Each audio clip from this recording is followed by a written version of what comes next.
Whatever it takes to get you to try harder, read more, set your goals, and go for it. What happened that day is you saw people's emotional fitness.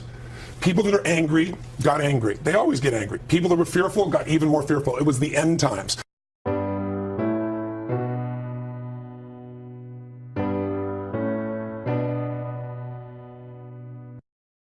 Tony, it's good to have you here. Good morning. Thank you, Matt. Let me talk about fear right off the bat. Fear of not being able to make ends meet, provide for your family, fear you're going to lose your job or your home or a combination of the two. How do you tell people to deal with the emotion of fear? I think people have to educate themselves as to what's really happening right now. We are going through a transition. It's a season, and every generation has faced some pretty tough seasons at some stage. Some do it at a very young age, some do it at an older age.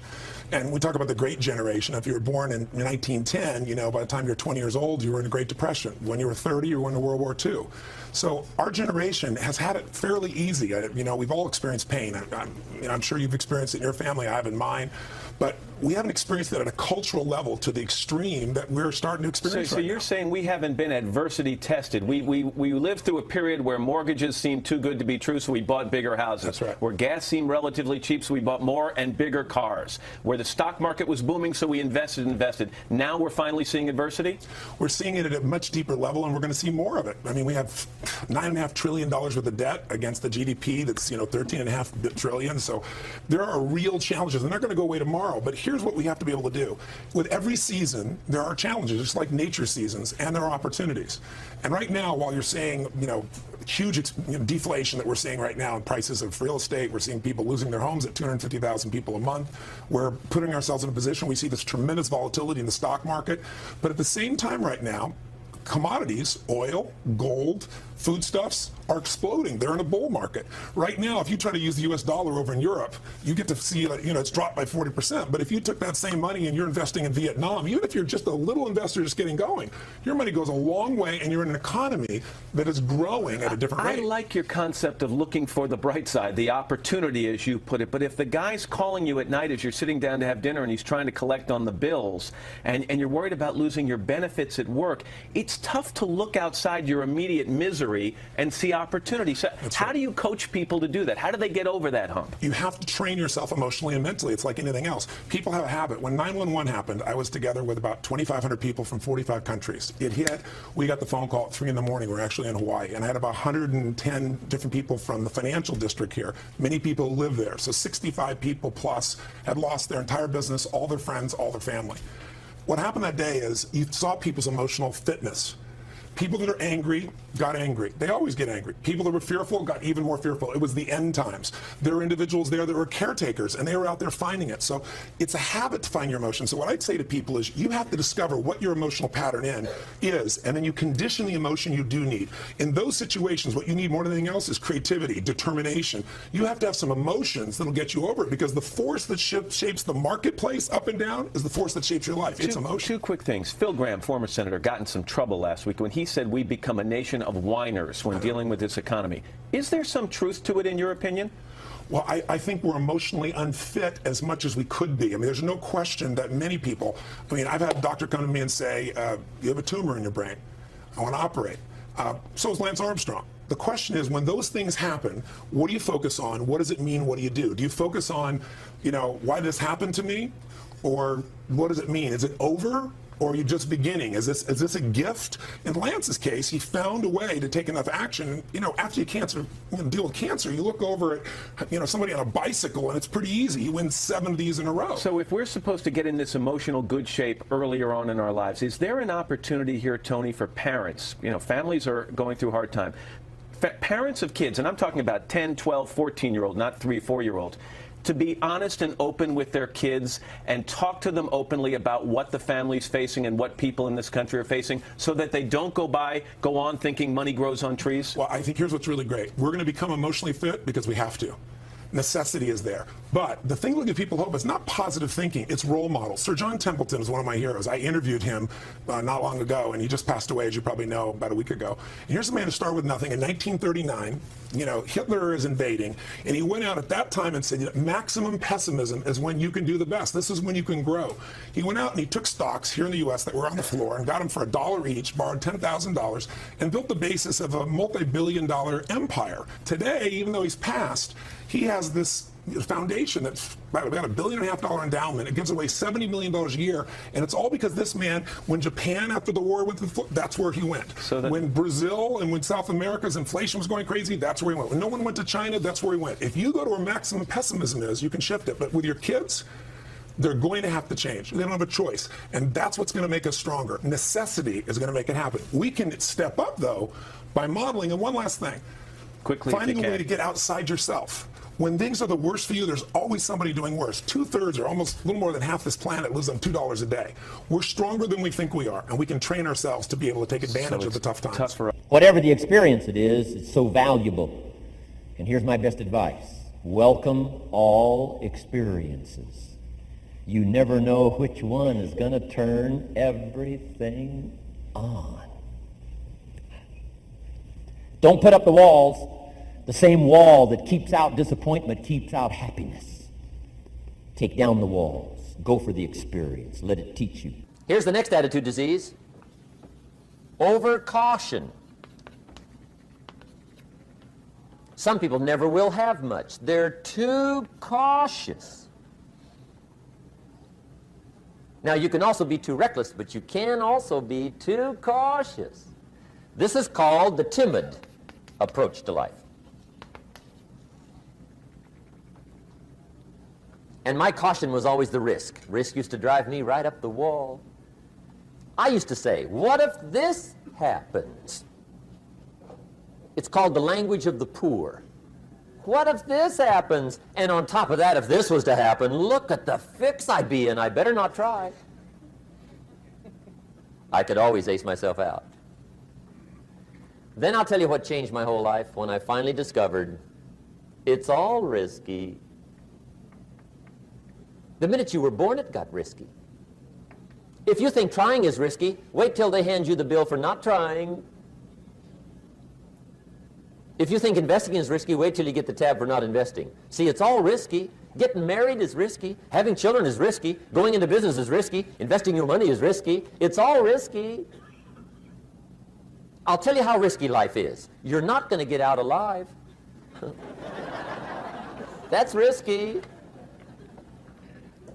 The Englishman says, well, if that's the way it's going to work out, let's give it a go. Right, that's what it's for. Give it a go. Somebody says, yeah, but I'm looking for safety and security. Fine, then huddle in a corner. We'll cover you with a sheet, bring you 3 meals a day. And we'll protect you, feed you, look after you, care for you. We won't let anything happen to you, and you'll probably live to be 100. The guy said, well, yeah, I'd live to be 100. But what a way to live. Right. What a way to live, safe and secure. Don't ask for security. Ask for adventure. Better to live 30 years full of adventure than 100 years safe in the corner. And see, it's not important how long you live. What's important is how you live. Here's the next attitude disease. We're almost through with this motley list. In fact, we're almost through. Hang on. The next one is pessimism. Pessimism, the deadly disease of always looking on the bad side, the problem side, the difficult side, checking all the reasons why it can't be done. The poor pessimist leads an ugly life. He doesn't try to figure out what's right. He tries to figure out what's wrong. He doesn't look for virtue. He looks for faults. And when he finds them, he's delighted. How ugly.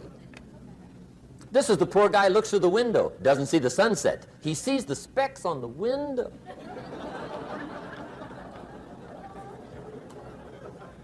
And this is the poor guy, right, who rushes up, takes such leave of his senses. This guy rushes up and he says, I've got 5 good reasons why it won't work.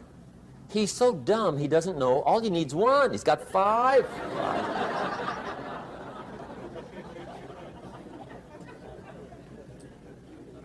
To the pessimist, the glass is always half empty. To the optimist, the glass is half full.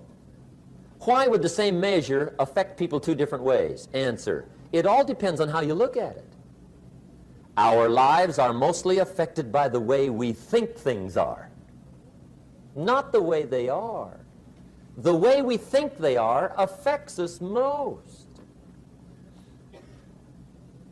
There's a subject we don't have time to get into tonight called better thinking habits. One of the major things Shoaff taught me when I met him, he said, poor thinking habits keeps most people poor. Not poor working habits. Most people work hard, but they don't think hard. And Shoaff taught me that the mind is like a factory, a mental factory. And whatever you think about all day long pours ingredients into this mental factory. And that's what builds the economic, social, financial fabric of your life. He quoted me a Bible phrase that says, as you think, so you become. How awesome. When he talked about poor thinking habits, he had me. I used to start the day reading the morning newspaper. I mean, you can believe that or not. I'd get a cup of coffee and read the paper. I'd load up on wars and riots and murders and stabbings and killings and bank robberies and muggings and car wrecks and tragedies. I'd even read the back pages. I seem to like that stuff for some weird reason. I'd load up on all that, and then I'd start the day. You can imagine the kind of days I used to have. You walk around on your financial knees. They call you economic peewee.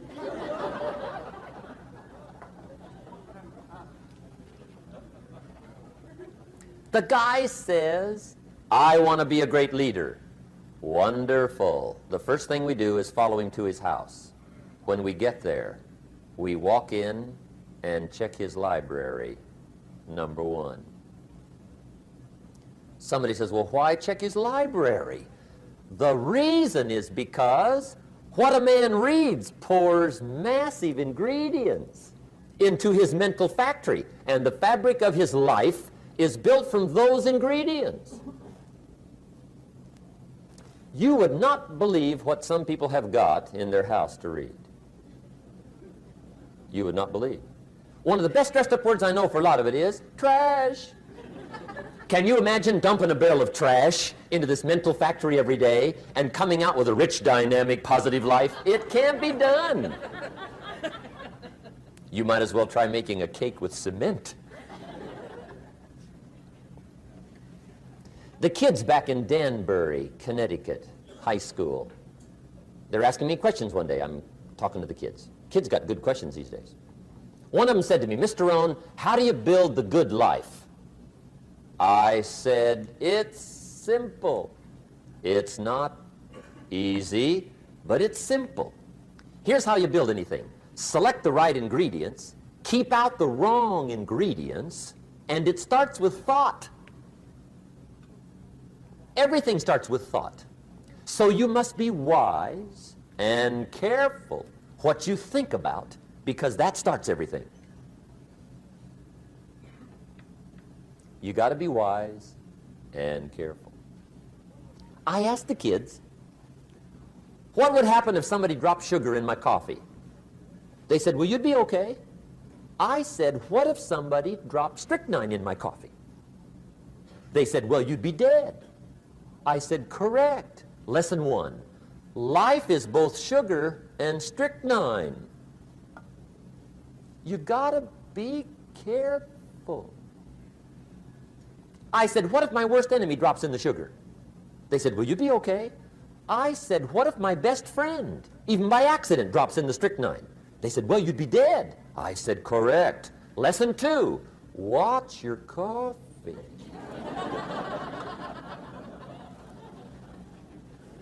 You got to be careful. See, it doesn't matter who hands you the bad stuff. It doesn't matter where you get the bad stuff. It'll still do its damage on your bank account, wherever you get it. Mr. Shoaff gave me one of the greatest phrases when I first met him when he said, Jim, every day stand guard at the door of your mind. How important. Stand guard at the door of your mind.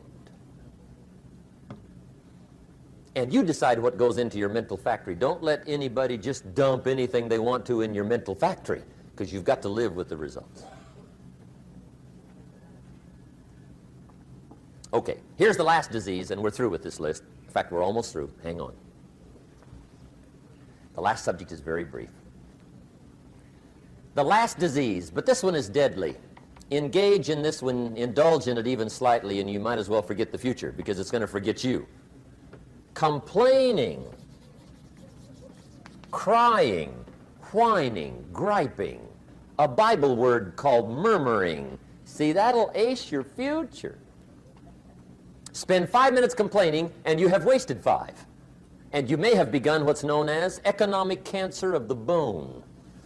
Surely they will soon haul you off into a financial desert and there let you choke on the dust of your own regret. I hope I said that well, so you won't forget. It's a deadly disease. If you don't think it's bad, ask the children of Israel of Old Testament fame. Typical of us all, their story just happened to get in the book. Story says, children of Israel were slaves. God performed a series of dazzling miracles and got them out. And now they're heading for the promised land. Remember the story? Heading for the promised land. Tragedy of the story, they never got there. Reason. From day one, they started to complain. They griped about the water. They griped about the weather. They whined and cried and griped about the food. They griped about the leadership. They whined and cried because it was too far, too cold, too hot, too difficult, too miserable. I mean, they whined and cried for years. Finally, God said, I've had it, trip canceled. Or something like that. The story says they died in the desert, never got to the promised land. Which I think means 2 things. Indulge in this long enough, you get your future canceled. And I guess it also means even God himself can only take so much.